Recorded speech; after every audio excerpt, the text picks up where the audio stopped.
Welcome to the Apple Daily News. This podcast is created by Generative AI. Today is 13 November 2024.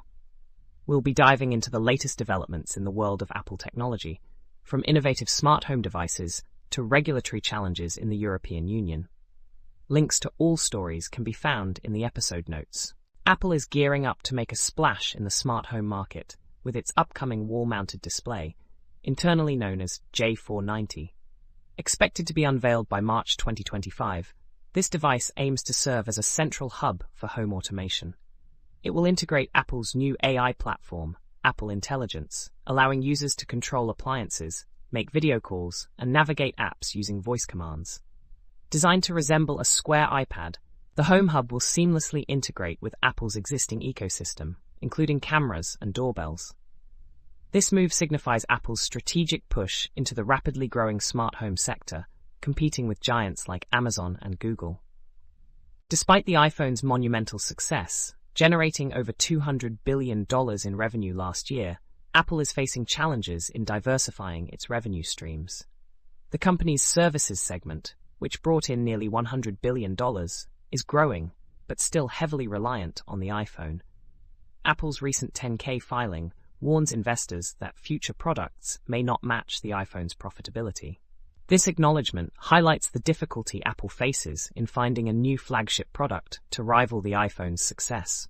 Instead, Apple is likely to focus on enhancing the iPhone and its ecosystem while exploring new technologies like AI and robotics.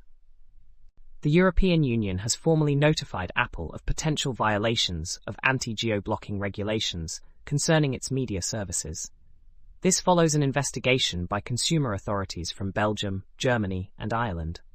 The EU claims Apple's practices restrict European consumers from accessing digital content based on their country of residence, which could breach the geo-blocking regulation.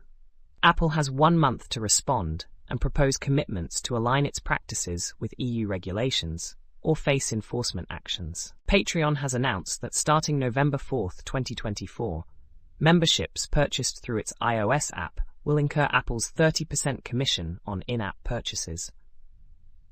This change is due to Apple's requirement for Patreon to use its in-app payment system.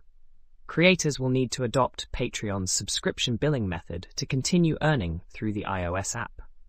The 30% fee will apply to both new memberships and renewals, making transactions on the iOS app more expensive compared to the web or Android app. Existing subscriptions remain unaffected, and creators can delay the switch until November 2025. A Reddit user has ingeniously addressed a design flaw in the new Mac Mini, where the power button is inconveniently placed on the bottom. Using Lego, the user constructed a contraption to make the button more accessible. This creative solution has captured the community's attention, sparking a mix of admiration and humor. The post highlights the intersection of technology and creativity, showcasing the community's ability to find fun solutions to design problems. Apple's AI capabilities are gaining momentum as competitors like OpenAI and Google face challenges. With the launch of AI features in iOS 18.1, iPadOS 18.1, and macOS Sequoia 15.1, Apple is reaching potentially hundreds of millions of devices. Upcoming features in iOS 18.2, such as Genmoji and Image Playground, are set to enhance Apple's AI offerings. While Apple's AI models may not be as advanced as its rivals, the company is focusing on creating user-friendly consumer products, potentially redefining its position in the AI market. Apple's built-in firewall in macOS 15 Sequoia is causing issues when used with third-party firewalls like Little Snitch. A new bug prevents Little Snitch from receiving network traffic information, rendering it ineffective. Users are advised to disable the built-in macOS firewall if using Little Snitch until Apple addresses the issue. The problem has been reported to Apple, and users are encouraged to submit additional reports to emphasize the urgency of a fix.